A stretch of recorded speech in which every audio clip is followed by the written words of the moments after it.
darytis keisti dalykai ir prasidėjo tokie varginimai, kaip negalėdavau valdyti rankų arba kojų, dusindavo, keisdavosi balsas, galiausiai paralyžavo ir dingo atmintis.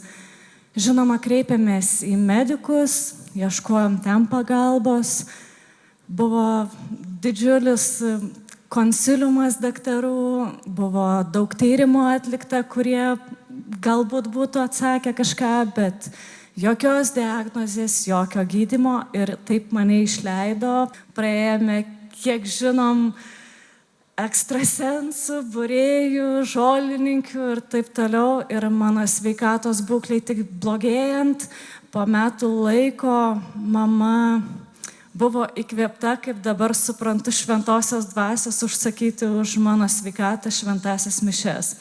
Ir tai buvo pirmas kartas, kada buvau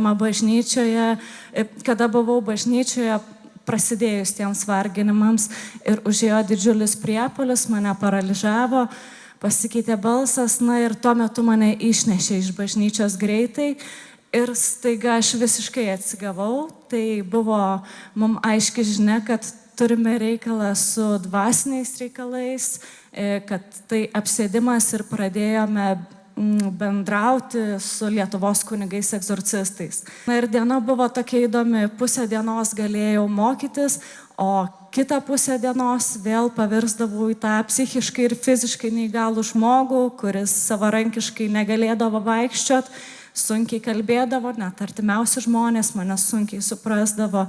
Taip gyvenau iki 2015 metų, kovo 1 dienos, kuomet Kaune bažnyčioje sužinojau, kad vyksta vidinio išgydymo pamaldos. Kentėjau tada, kaip kiekvienų pamaldų metu, suparalyžuota, nešama, negalinti kalbėti. Ir kaip tik tose pamaldose buvo pakviesti iš Lenkijos misionieriai ir vienas iš jų buvo šiandien su mumis esantis Martin.